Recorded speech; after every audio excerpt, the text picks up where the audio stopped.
Buenos días a todos. Bienvenidos a la Casa de América. Bienvenido especialmente el señor ministro Yesid Reyes, el secretario de Estado, don Jesús María Gracia, señor embajador, bienvenido también, director, y el director internacional de la agencia EFE. A todos gracias por estar aquí. Como saben, la Casa de América ha tenido el privilegio en los últimos meses de servir de foro de la discusión o el debate sobre el proceso de paz en Colombia. Así que en estos momentos de incertidumbre, de renegociación, pues nos complace enormemente poder contar con la presencia del ministro de Justicia, del señor Yesid Reyes, para que nos ilustre un poco sobre cómo está en este momento el proceso. Señor ministro, como sabe, habitualmente le presentará usted el señor secretario de Estado, después será su intervención y después el moderador, el señor Sanz, pues recogerá las preguntas del público para que podamos dialogar con los demás sobre cómo está el proceso. Cuando quieras, secretario de Estado. Pues buenos días, director, buenos días, José Manuel, querido Yesid Reyes, exministro de Justicia y actual miembro del equipo negociador en La Habana con para los acuerdos de paz con las FARC. Es un gusto, como decía Santiago Miralles, el poder presentar de nuevo a una figura política colombiana que viene a Madrid y que va a poder compartir con nosotros cuál es el estado de la situación de los acuerdos de paz. Unos acuerdos de paz que han suscitado un entusiasmo internacional, han suscitado un acuerdo y un apoyo generalizado a estos acuerdos y a este esfuerzo de Colombia y del presidente Santos muy especialmente por lograr una paz duradera en Colombia, y unos acuerdos que, como ocurre también con todo lo que estamos viviendo en estos días, pues son difíciles y complicados. No hay más que ver el resultado del plebiscito, que significa que hay una dificultad enorme en llegar a acuerdos en momentos como este. Y para ello contamos hoy con la presencia de Yesid Reyes, un importantísimo jurista colombiano, una persona que ha tenido una experiencia amplia en el derecho penal, tanto en el ejercicio de la abogacía como en la función pública, en la administración pública, que ha sido profesor universitario y además profesor visitante en la Universidad Autónoma de Madrid, que es una figura respetada. Tuve la ocasión de conocerlo hace unos meses cuando era ministro de Justicia del gobierno del presidente Santos y estaba trabajando ya en todos los aspectos necesarios del posconflicto, un posconflicto que se aventuraba inminente y que está en un proceso ya de finalización, pero que había que establecer los elementos básicos del Estado de Derecho en todo el país, que había que traer ese Estado de Derecho, esa legalidad que es tan importante después del conflicto, y estuvimos trabajando cuáles serían las líneas de cooperación española en esta línea. Puedo decirte, Yesid, que España ha mantenido y mantendrá ese esfuerzo y ese apoyo constante a los esfuerzos del gobierno colombiano. Hemos trabajado con todos los gobiernos de Colombia en su búsqueda por la paz.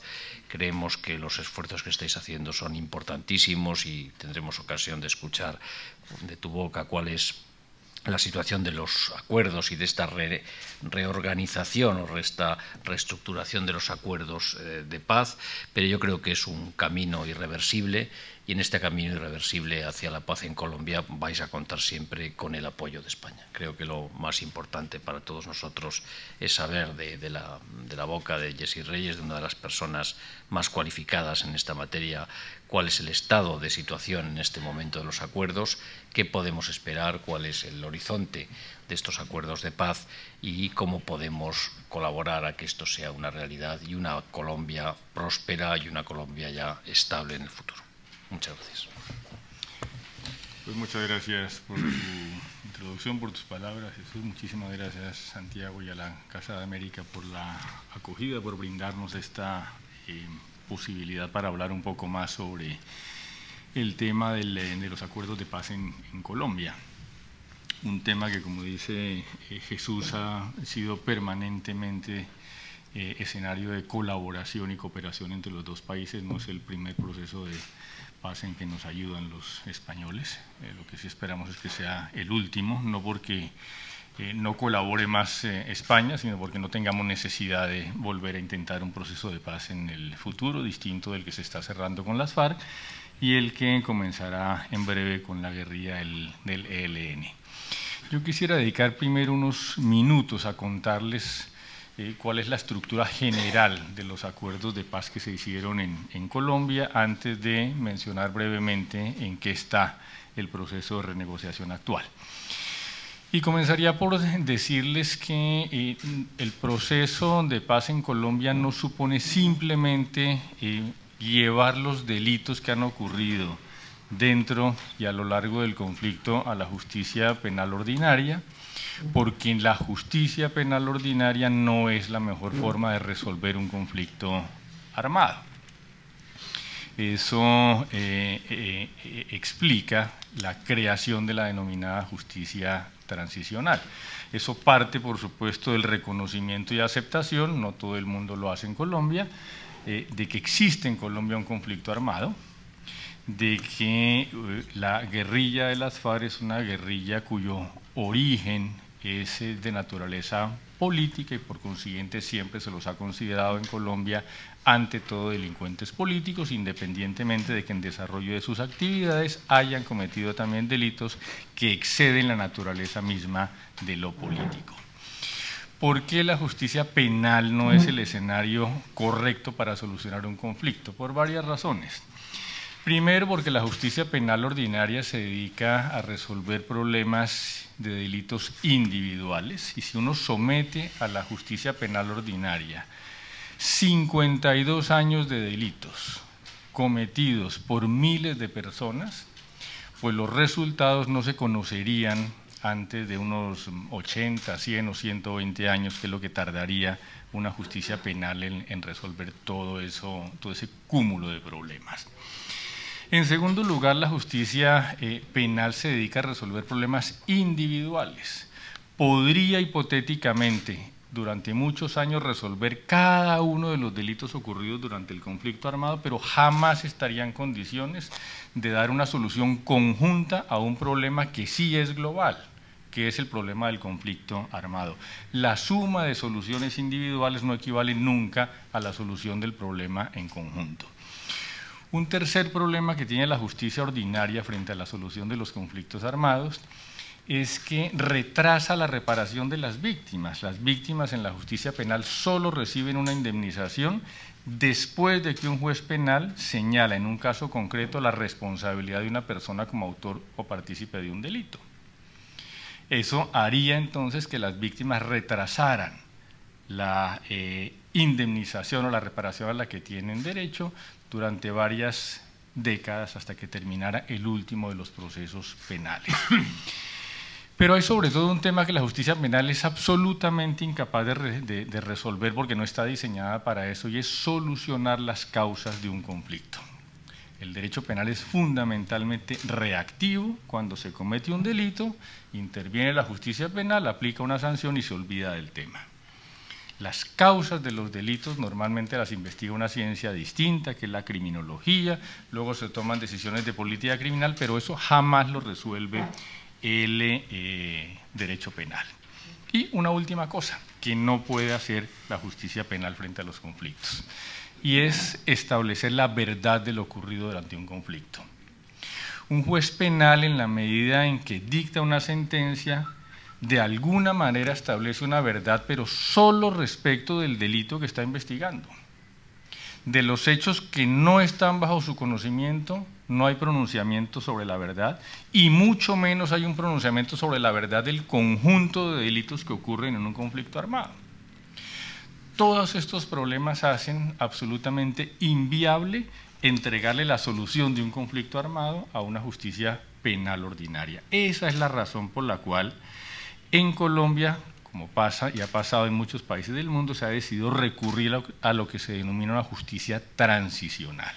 Por eso es inviable llevar todo esto a la justicia ordinaria, como algunos plantean. Ahora, ¿qué es justicia transicional? Eso necesita también una pequeña precisión, porque es una expresión confusa. ¿Confusa en qué sentido? Cuando uno habla de justicia transicional, uno piensa mucho en justicia y poco en transicional.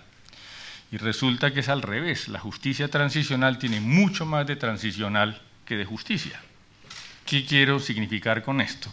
Que la solución del conflicto, de un conflicto armado, necesita una dosis de justicia, sin duda, aun cuando, dicho sea de paso, no siempre se usa. En el conflicto de Sudáfrica la importancia de la justicia fue prácticamente cero.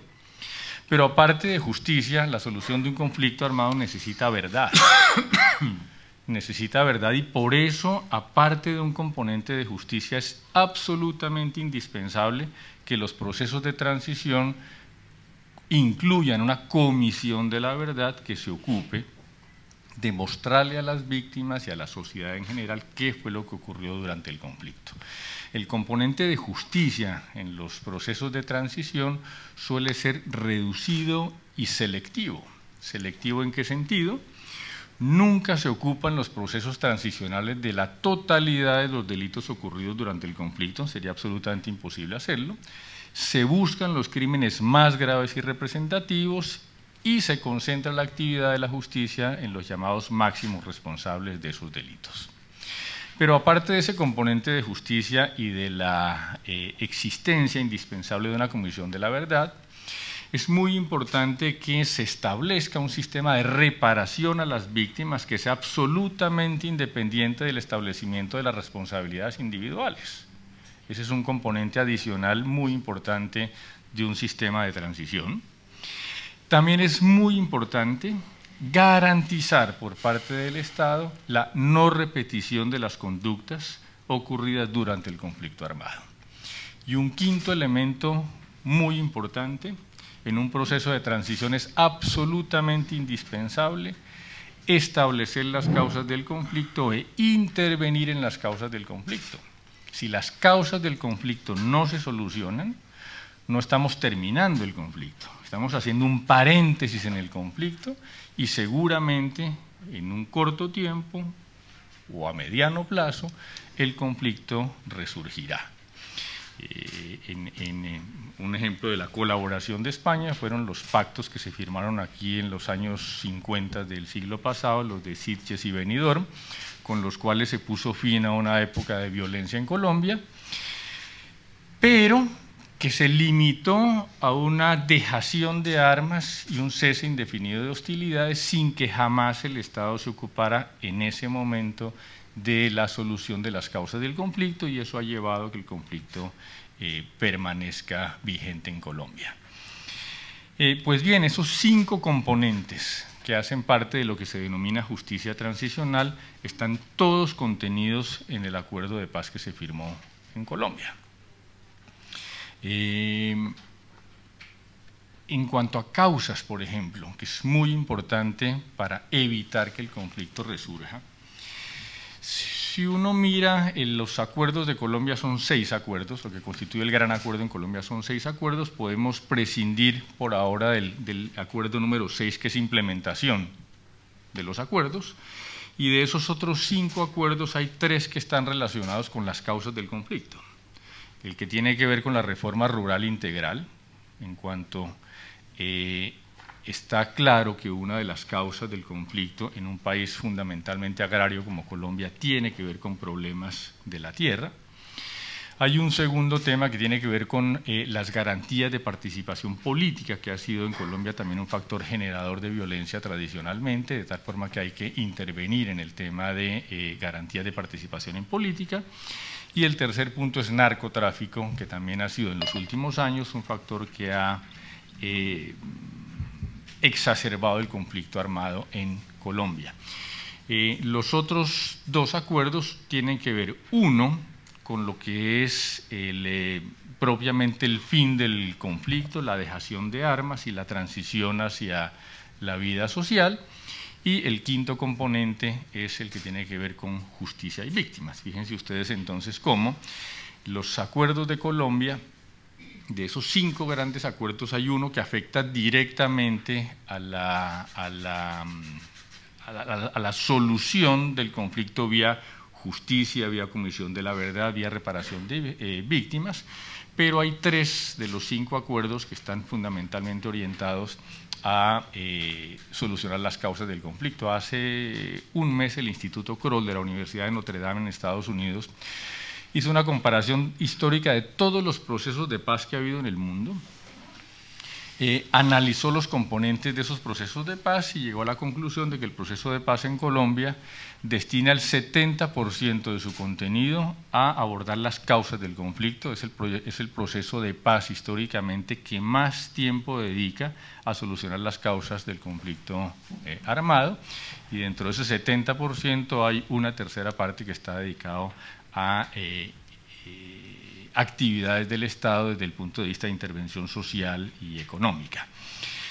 En materia rural, pues se ha hecho un rediseño siempre garantizando el respeto a la propiedad privada, de lo que puede ser el retorno de las tierras a los campesinos y la titularización. Yo entiendo que en Europa puede ser un poco incomprensible que se dedique tanto tiempo a un tema como el de la titularización de la tierra, pero es que la situación en América Latina y en Colombia es bien distinta. 2/3 de la tierra que hay en Colombia no está titularizada, no es lo que ocurre en Europa, y por eso es tan importante la titularización de esas tierras, protegiendo desde luego los derechos de las personas que fueron despojadas irregularmente de ellas. Por eso es tan importante la formalización de la tierra a través de catastros, de la actualización del catastro. Siempre, insisto en eso, con pleno respeto a la propiedad privada. En el tema de participación política es muy importante que las comunidades más alejadas de los grandes centros habitados tengan la posibilidad de acceder a la política. Tampoco es fácil de entender muchas veces en Europa, pero la dispersión territorial de Colombia, que es un país que tiene por lo menos el 40% de su territorio en el ámbito rural, hace muy difícil tradicionalmente la participación en política.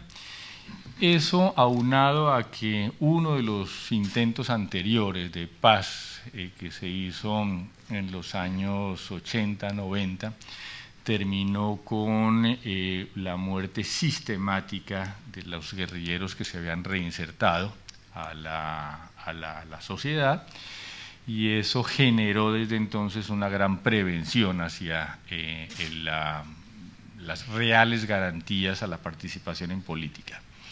Entonces, ese es un tema que se aborda en el segundo de los acuerdos de paz, cómo se va a dar garantías no solo de participación política a las FARC. La gente piensa que el acuerdo número 2 tiene que ver solamente con garantía de participación política a las FARC, es mucho más amplio que eso.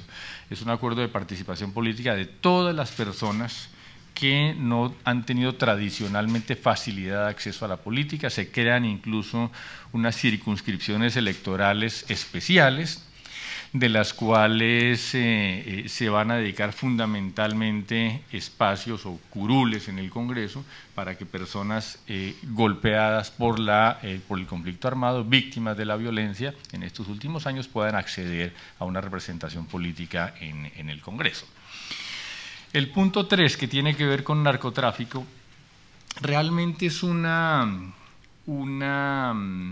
réplica de lo que ha sido la política antidrogas de Colombia durante todo el gobierno del presidente Santos. Colombia, junto con México y Guatemala, lideró desde 2012 un cambio en la política de drogas mundial, porque considera Colombia, con razón, que el diseño de la política antidrogas en el mundo, hecho en 1970 por la administración del presidente Nixon, pues está retrasada frente a las nuevas realidades, y lo que Colombia buscaba fundamentalmente y consiguió finalmente en UNGAS este año, en la sesión extraordinaria de Naciones Unidas, es que hubiera un triple enfoque en materia de drogas. Se va a mantener la presión contra las grandes organizaciones criminales dedicadas al narcotráfico. es el primer nivel. En el nivel de los pequeños cultivadores de coca, que en Colombia en muchas ocasiones corresponde a personas que no tienen una alternativa distinta para sobrevivir a la de dedicarse al cultivo de coca y marihuana.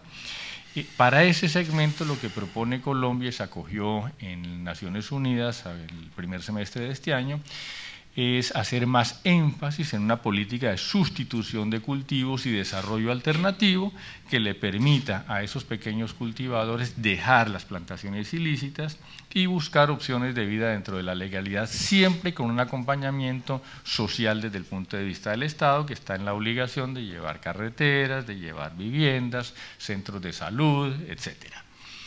Y un tercer segmento, que es el de los consumidores, respecto del cual Colombia propone, y se aprobó también en la sesión de Naciones Unidas, un enfoque fundamentalmente de salud pública. La cárcel no corrige las adicciones.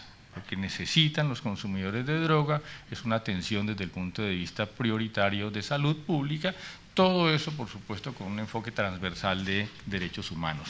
Eso que Colombia luchó durante 4 años para llevar a Naciones Unidas es exactamente lo que quedó consignado en el punto correspondiente de los acuerdos de paz en La Habana. Y dos cosas más,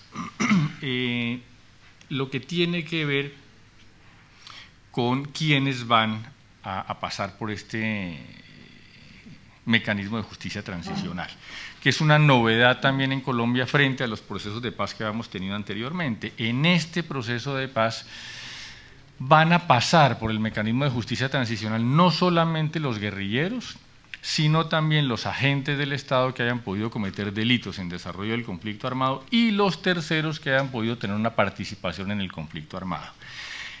La única forma de solucionar integralmente un conflicto armado es pasar por el mecanismo de transición a todos los actores del conflicto. En la medida en que no todos los actores del conflicto pasen por un mecanismo de transición, se van a generar desigualdades, inequidades e inconformidades. Y en Colombia tenemos ya un ejemplo de cómo eso puede ocurrir. En la década de finales de los 80, comienzos de los 90, hubo un proceso de paz con la guerrilla del M-19, que consistió fundamentalmente en conceder amnistías e indultos a los guerrilleros del M-19 que por esa vía se reincorporaron muy rápidamente a la sociedad. Han sido alcaldes, han sido gobernadores, han sido parlamentarios, candidatos a la presidencia de la República, pero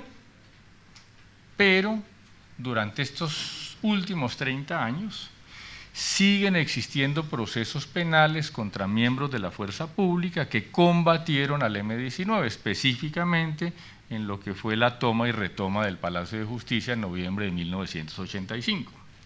¿Eso a qué ha llevado entonces? A que mientras los guerrilleros del M-19 tienen resuelta su situación con la justicia desde hace 31 años o 30 años y participan activamente en la vida política, los miembros de la fuerza pública o algunos miembros de la fuerza pública siguen teniendo procesos penales por comportamientos que desarrollaron durante la lucha armada contra el M-19. Esa es una consecuencia negativa y no deseable de no introducir a todos los actores del conflicto dentro de un mecanismo de transición. Y esa es entonces otra novedad, les decía, del proceso de paz actual en Colombia, en el que por primera vez, por lo menos en la experiencia que tenemos nosotros en Colombia, llevamos al mecanismo transicional a todos los actores del conflicto, pero con una precisión importante, lo que es el tratamiento de los agentes del Estado dentro de este mecanismo de transición y de justicia transicional no ha sido objeto de debate ni discusión en La Habana. Lo que es el tratamiento de los agentes del Estado se acordó en Colombia en discusiones internas del gobierno con el Ministerio de Defensa, con participación de los altos mandos del Estado, y se incorporó a los acuerdos de paz sin haber sido previamente discutido en La Habana. Ese fue uno de los puntos que quedaron claros desde el comienzo en la negociación con las FARC. Lo de agentes del Estado no se discute en La Habana, se toman decisiones unilaterales por parte del gobierno colombiano, siempre eso sí respetando que haya una solución equitativa o similar de los agentes del Estado en relación con la que se le va a ofrecer a las FARC. Ese el esquema general de lo que es de lo que son los acuerdos de paz en Colombia. Pues como todos sabemos, el acuerdo de paz firmado sobre esta estructura se sometió a una referendación popular que tuvo resultados negativos el pasado 2 de octubre. La consecuencia desde el punto de vista jurídico es que ese acuerdo tal como se firmó no puede ser implementado, pero el presidente conserva, por supuesto, como jefe de Estado, la potestad de renegociar un nuevo acuerdo y volverlo a someter a cualquier mecanismo de referendación popular, si así lo desea, antes de ponerlo en funcionamiento. Y esa es la fase en la que actualmente se encuentra el proceso de paz en Colombia. Se ha decidido renegociar el acuerdo con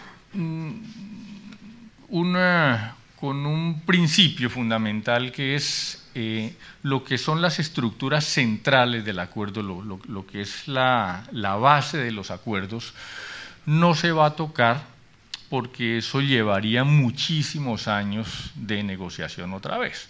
Entonces estamos concentrados en renegociar todo lo que tenga que ver con el acuerdo, con los distintos acuerdos, siempre y cuando eso no toque puntos que nos hicieran retroceder 3, 4 o 5 años en la negociación. Para poder detectar cuáles son esos temas que necesitan una modificación en los acuerdos, hubo reuniones con los partidarios del no fundamentalmente, aun cuando, independientemente de que la prensa lo registre poco, pues ha habido reuniones también con partidarios del sí, que tienen ideas sobre cómo se pueden mejorar los acuerdos. Al final de todas estas reuniones, pues se recibieron alrededor de 300 propuestas sobre lo que serían unas modificaciones para introducir a los acuerdos de paz. Se organizaron, no unilateralmente, sino de manera conjunta con los partidarios del no, se organizaron todas esas propuestas alrededor de 57 ejes temáticos, y esas propuestas han sido llevadas a La Habana y están siendo discutidas con la guerrilla.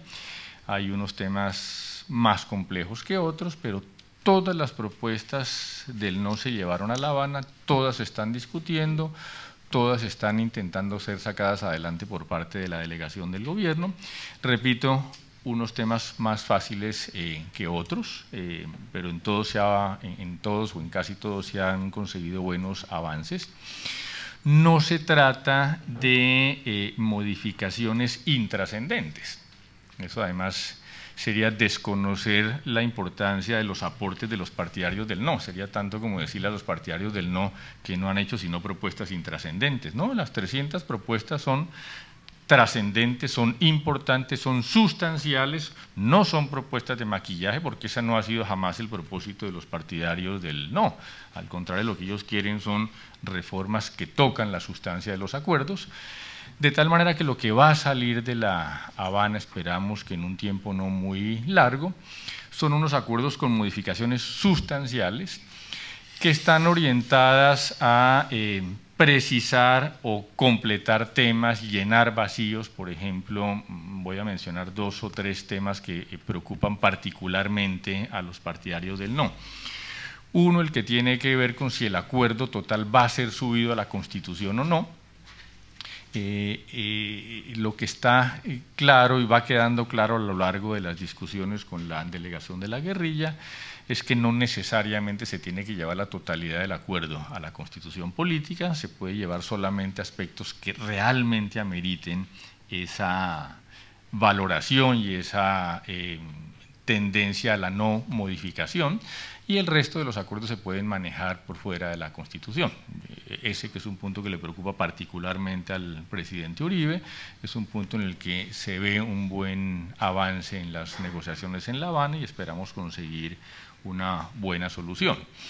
Otro tema que preocupa muchísimo es el que tiene que ver con la reparación de las víctimas, porque en los acuerdos originales había una mención general a que las FARC se comprometían a una reparación material de las víctimas. y en lo que se ha venido renegociando en La Habana, pues se ha visto una actitud muy abierta de las FARC hacia ser mucho más concretos en la forma como se va a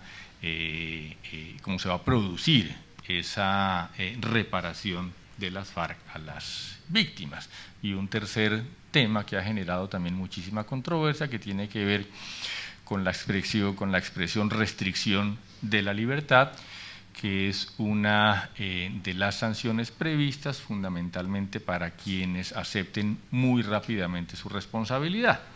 Para las personas que aceptan muy rápidamente su responsabilidad está prevista fundamentalmente una sanción de tipo restaurativo hacia las víctimas, pero con un componente de restricción de la libertad, y ha habido muchas críticas en cuanto a la indeterminación de lo que es la restricción efectiva de la libertad.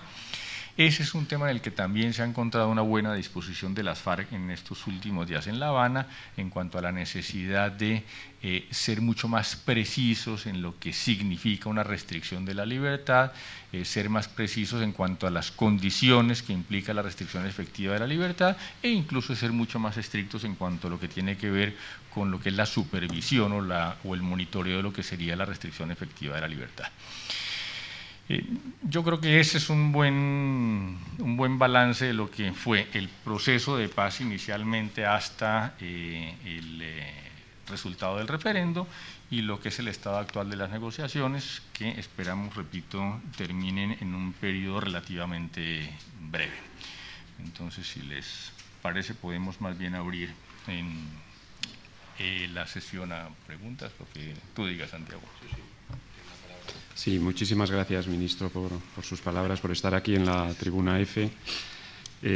Saben ustedes que tienen unas cartulinas en sus asientos, nos pueden hacer llegar las preguntas al ministro, identificándose bien, con letra clara, para que no meta yo la pata al leer la pregunta. Yo quería empezar a abrir la ronda mencionando, bueno, nosotros, EFE, como sabe, tenemos en Bogotá nuestra oficina principal para toda América, y hace unas semanas tuvimos el honor de entrevistar al presidente Santos, el presidente nuestro, José Antonio Vera, y el jefe de nuestra oficina allí, Jaime Ortega, pues tuvieron una conversación con el presidente de la República, y entre las muchas cosas interesantes que el presidente Santos nos dijo, había una por la que le quiero preguntar. Él expresó su confianza o su esperanza de que el nuevo acuerdo pudiera llegar incluso en el curso de este mes, antes de que acabara noviembre. ¿Cómo han avanzado las cosas? ¿Avanzan de forma que no calendario, pero bueno, esa esperanza se pueda cumplir? Sí, avanzan muy bien, básicamente porque con las FARC hay mucho trabajo hecho ya de antemano. Son 5 años de negociaciones. Eso significa que la totalidad de los acuerdos se conocen muy bien por parte de la delegación de las FARC y muy bien por parte de la delegación del gobierno. La importancia que eso tiene es que nos releva de volver a los orígenes de cada uno de los párrafos o cláusulas que hay en el acuerdo, y eso hace muchísimo más ágil la renegociación. Es simplemente concentrarse en temas puntuales. Por ejemplo, en eso, mire, ustedes y nosotros sabemos lo que dice el acuerdo sobre reparación de víctimas. Eso, ¿para qué abrimos la discusión? Sobre eso hubo una discusión, se llegó a un tema. El tema es cómo podemos avanzar en lo que es la precisión de lo que sería la reparación a las víctimas. Entonces, el tener todo ese trabajo previo hecho facilita muchísimo la renegociación de los acuerdos con las FARC. A veces la gente dice, pero ¿y serán capaces de avanzar tan rápidamente? Miren, la práctica es mucho más difícil, o fue mucho más difícil y mucho más complejo discutir estos acuerdos con los partidarios del no, que no estuvieron 5 años en el día a día de construirlos, que lo que va a hacer con las FARC, por el trabajo acumulado que se tiene. Entonces yo sí confío en que sea un tema de semanas, ojalá antes de que termine noviembre, el cierre del siguiente acuerdo, pero sí quiero insistir muchísimo en eso. La circunstancia de que esto se pueda cerrar en semanas no significa ni que va a ser un trabajo a la carrera, ni que el resultado final va a ser el de los cambios superficiales al acuerdo. Los cambios van a ser todos sustanciales conforme a las propuestas que han hecho los partidarios del no, y la celeridad que eventualmente tenga esto, y se ve que está teniendo, está edificada sobre la experiencia ganada con las FARC en los últimos 5 años de negociaciones. La primera pregunta que nos llega del público es de Marcelo Moncayo, de la televisión RCN. Es una doble pregunta en realidad. Le pregunta qué tan dispuestos están los líderes de las FARC a aceptar las propuestas del no. Y si están dispuestos, por ejemplo, a penas más fuertes como piden los defensores, los que defendieron el no en el plebiscito. En general, la actitud de las FARC ha sido muy abierta, muy receptiva frente a, yo diría, una gran cantidad de propuestas de los partidarios del no. Hay, por supuesto, temas más sensibles que otros. Uno de estos tiene que ver con el de la restricción de la libertad, pero ahí sí quiero regresar un poco atrás y decir, mire, uno de los temas más complejos de decidir en los procesos de transición tiene que ver con la naturaleza de las penas, que en ningún caso pueden ser las penas de la justicia penal ordinaria, porque no es un tema de justicia penal ordinaria, como expliqué al comienzo de mi intervención. Entonces, ¿cómo se diseñó en general el sistema de penas en este proceso de transición? Se diseñó alrededor de las víctimas, que son lo más importante que hay en un proceso de transición, a diferencia de lo que suele ocurrir con la justicia penal ordinaria. Y las víctimas, ¿qué necesitan ante todo? 2 cosas. Necesitan verdad y necesitan reparación. El dolor propio de la pena no es tan importante para las víctimas como el conocimiento de la verdad y como la reparación y el restablecimiento de sus derechos. Entonces, teniendo eso como eje fundamental, las penas se distribuyeron en 3. Quien muy rápidamente acepte responsabilidad, de verdad y repare a las víctimas, tiene las penas más leves, más benignas del sistema, que consisten fundamentalmente en sanciones restaurativas en beneficio de las víctimas, con un componente de restricción de la libertad que no supone el encierro en una prisión. Y para quienes acepten tardíamente la responsabilidad en los hechos, están previstas penas, esas sí restrictivas, esas sí de prisión, entre 5 y 8 años. Para quienes se nieguen definitivamente a aceptar la responsabilidad, están previstas penas también de prisión hasta 20 años de duración. Entonces, sobre ese modelo, que es un modelo acorde, no con la justicia penal, que insisto, no es aplicable en estos casos, pero es un modelo acorde con métodos de transición, con mecanismos de transición, la discusión ha girado alrededor de qué es una restricción de la libertad. ¿Por qué? Porque realmente en el acuerdo inicial no hay mayor precisión de lo que es una restricción de la libertad. Entonces, el punto que se ha planteado en la mesa de La Habana es negociemos y lleguemos a un acuerdo sobre cómo podemos precisar mucho más lo que son condiciones restrictivas de la libertad, de tal forma que le den tranquilidad a toda la ciudadanía sobre que realmente va a haber unas restricciones efectivas de la libertad para quienes resulten condenados, y que esas restricciones efectivas de la libertad van a tener un monitoreo y una supervisión que le dé la tranquilidad a todos los ciudadanos de que se van a cumplir estrictamente. Y en ese propósito general hay una apertura de las FARC a avanzar en el tema. ¿Qué tanto se avance? Pues es lo que estamos viendo en La Habana, pero por lo menos inicialmente hay apertura de las FARC hacia conseguir ese propósito de delimitar claramente lo que es una restricción efectiva de la libertad y establecer los mecanismos que hagan falta para garantizar que esa restricción efectiva de la libertad sea una realidad. Hay varias preguntas, bastantes preguntas relacionadas con aclaraciones sobre los elementos del acuerdo. Una, por ejemplo, un tema en el que coinciden varios, tiene que ver con la participación política de las FARC. ¿Qué tipo de cambios se plantean en esta parte del acuerdo? Pregunta una persona que no se identifica.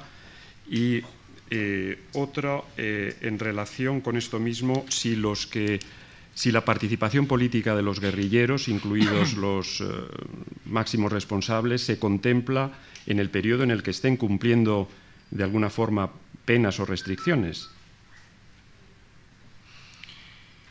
Hay dos temas ahí fundamentalmente. Uno tiene que ver con las llamadas circunscripciones electorales especiales, a las que hacía referencia hace un rato, que implican que en las zonas de conflicto va a haber la posibilidad de que los habitantes de esas zonas elijan un número puntual de parlamentarios que vayan al Congreso en representación solo de esas circunscripciones electorales. En el acuerdo original estaba muy claro que los partidos políticos tradicionales no pueden intentar conseguir delegados dentro de esas circunscripciones electorales.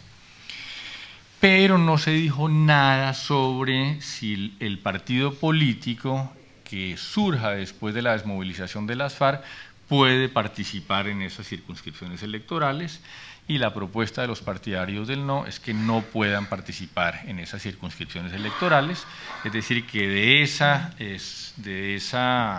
circunscripciones electorales queden excluidos no solo los partidos tradicionales que hoy existen, sino incluso el partido político que resulte después de la desmovilización de las FARC. Eso es un tema que ya se llevó a La Habana y en el que las FARC se han mostrado bastante abiertos y bastante inclinados a aceptar la propuesta de los partidarios del no, es decir, que probablemente terminen por no aceptar participar políticamente en esas circunscripciones electorales especiales. El segundo punto es bastante más complejo, es un punto que ha costado mucho avanzar en La Habana y seguirá costando avanzar, en eso sigue empeñada la delegación en Colombia, que es la regulación de lo que se llama la elegibilidad de los integrantes de las FARC. Ahí el punto de discusión no es tanto sobre cualquier integrante de las FARC, en eso parece haber unanimidad en que debería permitirse la elegibilidad de los mismos. La discusión está fundamentalmente en relación con los máximos líderes de las FARC, y específicamente sobre si su participación política puede ser inmediata después de la suscripción de los acuerdos de paz, o si esa participación en política tiene que estar diferida en el tiempo para un momento posterior al cumplimiento de la pena. Ese es probablemente los puntos más complejos que ha habido en La Habana en esta segunda fase de renegociación, no porque las FARC se hayan negado a abordarlo, todo hay que decirlo, las FARC están abiertas a la discusión y lo han venido planteando cada vez que ha habido oportunidad, pero las FARC insisten mucho en que la naturaleza propia del movimiento guerrillero latinoamericano al cual ellos pertenecen es precisamente la posibilidad de acceder a la política. Esa fue la razón fundamental por la que se alzaron en armas, sostienen las FARC, y por supuesto no quieren que el proceso de paz termine con una prohibición, así sea temporal, de participar en política. El gobierno ha insistido, llevando en esto las ideas que se recogieron de los partidarios del no, en buscar alguna clase de solución que permita restringir de alguna manera la participación por lo menos inmediata de las FARC en política, pero insisto, es probablemente el punto más complejo de los que se está abordando en La Habana. Sí, otra pregunta que nos dirige en este caso María José Martínez, de Política Exterior, pero que coincide con otros asistentes, tiene que ver con qué hacer una vez que se alcance un acuerdo, un nuevo acuerdo. Parece que una decisión tomada mediante plebiscito, mediante consulta popular, solo puede revocarse, con independencia de que haya una obligación o no de hacerlo, mediante otro plebiscito. ¿Cuál es su opinión? No, no es exactamente eso. Yo creo que el resultado del plebiscito podía ser una de dos vías. O el plebiscito era favorable al acuerdo de paz, es decir, ganaba el sí, y eso constituye legalmente una obligación para el presidente de la República de poner en funcionamiento los acuerdos. Eso fue lo que no se dio el 2 de octubre. La segunda opción de un plebiscito es que el pueblo mayoritariamente no respalde los acuerdos y en ese caso la obligación que tiene el gobierno es acatar el mandato del pueblo, que es uno solo. Ese acuerdo no se implementa. Y esa decisión ya la tomó el presidente el mismo domingo que se produjeron las elecciones. El acuerdo no se implementa. Es decir, el mandato del pueblo expresado en la votación del 2 de octubre está ya cumplido. El pueblo no manda hacer un nuevo acuerdo de paz, porque el pueblo solo fue consultado sobre si ese acuerdo de paz lo quería. Tramitar o no tramitar un segundo acuerdo de paz es, por supuesto, voluntad del presidente de la República, que insiste en hacerlo y renegocia el acuerdo. Entonces, el solo hecho de haber aceptado la voluntad del pueblo en el sentido de no implementar el acuerdo, acata ya la voluntad popular. Lo que viene ahora es completamente nuevo, es un nuevo acuerdo que desde el punto de vista legal, no hablo desde el punto de vista político, desde el punto de vista legal, según la Corte Constitucional, puede o no puede ser sometido a una refrendación popular. Desde luego esto tiene siempre un componente político, que fue lo que llevó en la primera ocasión al presidente de la República a buscar la refrendación popular. En esta segunda oportunidad el presidente ha dicho de manera reiterada que sigue interesado en una refrendación popular de lo que sería el nuevo acuerdo. Y lo que han surgido en el escenario político colombiano son muchas ideas sobre cómo puede hacerse una refrendación popular, que las hay varias dentro de la legalidad, y lo que plantea la Constitución, que van desde repetir el plebiscito en la misma forma que se hizo en octubre de este año, hasta la refrendación a través del Congreso de la República, que es una refrendación también, o pasando por los cabildos municipales, o a través de lo que se llaman los cabildos abiertos. Es decir, hay una gama de posibilidades en Colombia para la refrendación de los acuerdos, todas de naturaleza política, por supuesto, y el presidente de la República seguramente optará por una de ellas, pero después de que se consiga un acuerdo, que es en este momento la prioridad del gobierno, cerrar un nuevo acuerdo, porque si no hay un nuevo acuerdo, entonces sí que se estaría desconociendo la voluntad del pueblo. Entonces lo más importante es que haya un nuevo acuerdo. Conseguido el nuevo acuerdo, ya queda claro que la voluntad del pueblo se respeta porque el acuerdo anterior no se implementó, y obtenido ese nuevo acuerdo ya el presidente tomará una decisión sobre cuál de los mecanismos a disposición dentro de la Constitución política es el que va a utilizar para dar refrendación política de ese nuevo acuerdo. El embajador Emilio Casinello le pregunta, a propósito de la Jurisdicción Especial para la Paz, ¿cómo y quién escoge o nombra a los magistrados de esa jurisdicción? Ese es un tema sobre el que no ha habido realmente críticas de parte de los partidarios del no. Lo que se decidió en su momento es que hubiera una especie de comisión independiente que escogiera a los integrantes de la Jurisdicción Especial para la Paz, que incorpora a Naciones Unidas, a un instituto el ICTJ, un instituto que se ocupa de temas de justicia transicional, involucra a una especie de consejo de las universidades públicas en Colombia, involucraba inicialmente al Vaticano a través del Papa, pero el Papa no aceptó la convocatoria y fue sustituido por la Corte Europea de Derechos Humanos. Ese conjunto de personas o esas instituciones van a nombrar cada uno un delegado y esos delegados son los encargados de seleccionar a los integrantes de la Jurisdicción Especial para la Paz. La discusión que se ha planteado más después del plebiscito es si debe o no debe haber jueces extranjeros en la Jurisdicción Especial para la Paz, y en caso de que la respuesta fuera positiva, en qué proporción y con qué clase de funciones. Eso es un tema que ya ha sido llevado a La Habana y en el cual también la actitud de las FARC ha sido muy abierta a la discusión. No tienen en principio una postura inflexible en ninguno de los dos temas, es decir, ni siquiera en la eventualidad de excluir totalmente a los jueces internacionales de la Jurisdicción Especial para la Paz, pero tampoco tienen en principio ninguna oposición férrea a variar la forma de participación de esos jueces internacionales, es decir, que pudieran ser considerados solamente como asesores técnicos o como jueces sustitutos o a través de la figura del amicus curiae que propone el presidente Pastrana. Ese es un tema, repito, que está abierto entonces y en el que yo creo que se puede conseguir un acuerdo en La Habana. No podía faltar una pregunta relacionada con la actualidad de esta semana, las elecciones presidenciales en Estados Unidos.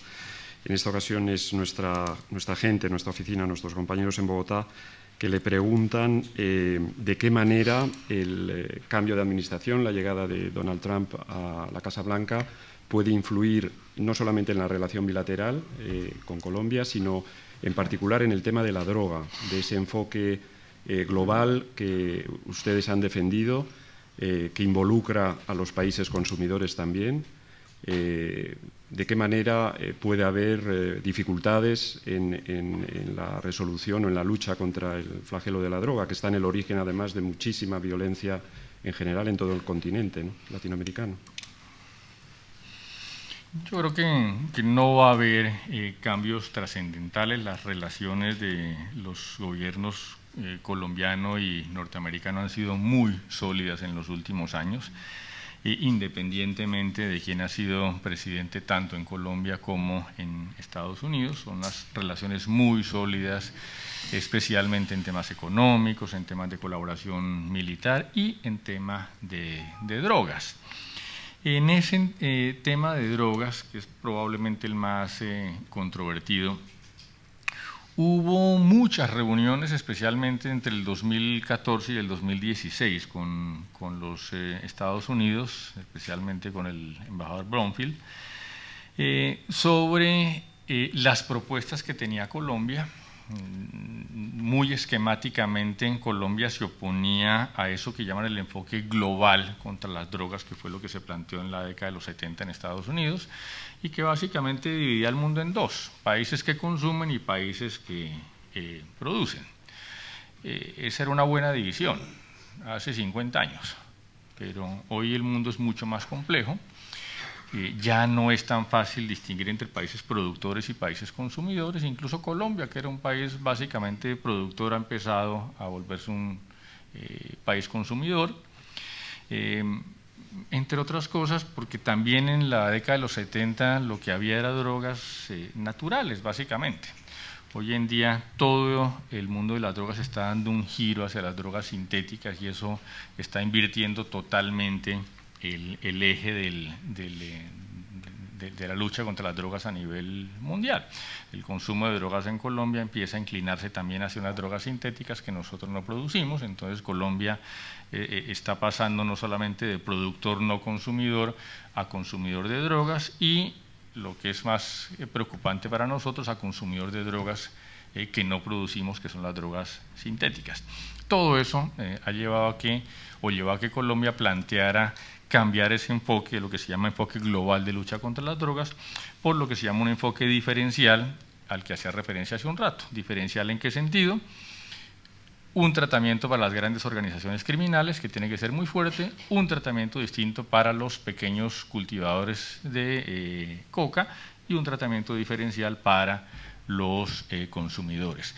Aun cuando las reuniones fueron complejas con Estados Unidos en este tema, al final Estados Unidos estuvo de acuerdo en las sesiones previas a la reunión de Naciones Unidas en Nueva York en la validez de este enfoque diferencial, de tal manera que no puede haber en este tema una sorpresa para Estados Unidos. Estamos llevando a la práctica en los acuerdos de paz una postura que nosotros defendimos previa a la sesión extraordinaria de Naciones Unidas y que finalmente fue muy buena parte compartida por Estados Unidos. De tal manera que no creo yo que la nueva administración en Estados Unidos vaya a suponer problemas entre los dos países, ni respecto del proceso de paz, ni en lo atinente al manejo del tema de drogas, en el que, repito, hubo un consenso casi total con Estados Unidos antes de la última reunión de Naciones Unidas. Estamos llegando ya al final. Yo quería hacerle una última pregunta de índole más personal. Como sabe usted, sobradamente, España ha sufrido durante muchos años el flagelo de la violencia política. Aquí estos temas del diálogo con los violentos o con los que han ejercido el terror son temas muy sensibles, y usted en su familia, y usted ha sido víctima, puesto que su padre falleció en el asalto y en la masacre del Palacio de Justicia, de la que se cumple ahora, si no mis cálculos no son incorrectos, 31 años, creo. Se puede perdonar al violento cuando un ser querido, perdemos a un ser querido no porque una enfermedad irreversible se lo haya llevado o porque un accidente y una tragedia natural nos lo haya arrebatado, sino porque alguien ha tomado la decisión de eliminarlo para conseguir un determinado objetivo político. Es ¿cómo perdonar? Sí, esa es la gran pregunta. Cuando la gente habla de que el país debe perdonar, pues es más una metáfora, porque los países ni tienen sentimientos ni tienen capacidad de perdón. Realmente, cuando uno habla de que el país debe perdonar, en el fondo lo que está diciendo es: todos los que formamos parte de este país tenemos que individualmente perdonar lo que ocurrió. Perdonar no significa olvidar. Tengo permanentemente el recuerdo no solo de mi padre, por supuesto, como lo tenemos todos, sino de las circunstancias absurdas en que perdió la vida. No lo he olvidado nunca. Pero sí es importante que el Estado, a través de procesos como este de transición, ayuden a perdonar, porque hay formas más fáciles de perdonar que otras. En el caso mío me tocó un poquito más duro, porque los procesos de transición de hace 30 años no estaban tan evolucionados como los de ahora. Entonces, pues no hubo una comisión de la verdad. Yo tengo mi propia convicción sobre lo que ocurrió los días 6 y 7 de noviembre del 85 en el Palacio de Justicia, pero no hay una verdad oficial sobre lo que ocurrió esos días. Y sin eso es muy difícil olvidar lo que ocurrió. Tampoco hubo realmente una intervención desde el punto de vista judicial, no para que impusieran penas, pero sí para que hubiera un establecimiento más concreto de responsabilidades. ¿Qué ha habido en relación con el Palacio de Justicia? Sentencias sueltas de los jueces que están para eso, para resolver casos individuales, no de conjunto, como les decía hace un rato. Entonces, sí, yo sé qué ha pasado con el señor X, el señor Y y el señor D, pero jamás tuvimos las víctimas de Palacio de Justicia una explicación de la justicia de conjunto, ni hubo una política conjunta de reparación a las víctimas, ni por supuesto se abordaron nunca las verdaderas causas de lo que fue el levantamiento armado de los miembros del M-19. Aún así, yo creo que se podía perdonar. Lo digo por mí, solo puedo responder a título personal. Yo creo que la solución que se dio en esa época al conflicto fue dada dentro de los parámetros que había vigentes en Colombia a nivel internacional. Soy una persona que vivo en absoluta tranquilidad conmigo mismo, no me quita el sueño lo que ocurrió hace 31 años, no tengo ningún sentimiento negativo contra las personas que intervinieron en la toma y retoma del Palacio de Justicia. De hecho, mientras estuve en el gobierno interactué con alguna frecuencia con dos de los líderes del M-19, que son Antonio Navarro y Gustavo Petro. Tengo una buena relación con ellos, lo que no significa, repito, que uno olvide las cosas. Perdón no es igual a olvido. Y lo bueno de este proceso de paz en el que estamos involucrados ahora es que todo eso que yo echo de menos en lo que tuvo que ver con la muerte de mi padre, lo estoy viendo plasmado en los acuerdos. Hay un componente de justicia que es importante, ninguna duda que no lo hubo en esa época, justicia, repito, no individual, la justicia para solucionar el tema del conflicto armado. Hay una comisión de la verdad, hay por supuesto un mecanismo de reparación a las víctimas independiente de la responsabilidad de los autores de los delitos, y hay sobre todo un gran componente de intervención en las causas del conflicto. Con todos estos componentes estoy absolutamente seguro de que para las víctimas que ha dejado este conflicto con las FARC va a ser más fácil conseguir un perdón de lo que fue para quienes fuimos víctimas de hechos anteriores. Muchísimas gracias, ministro, por su testimonio. Muchas gracias.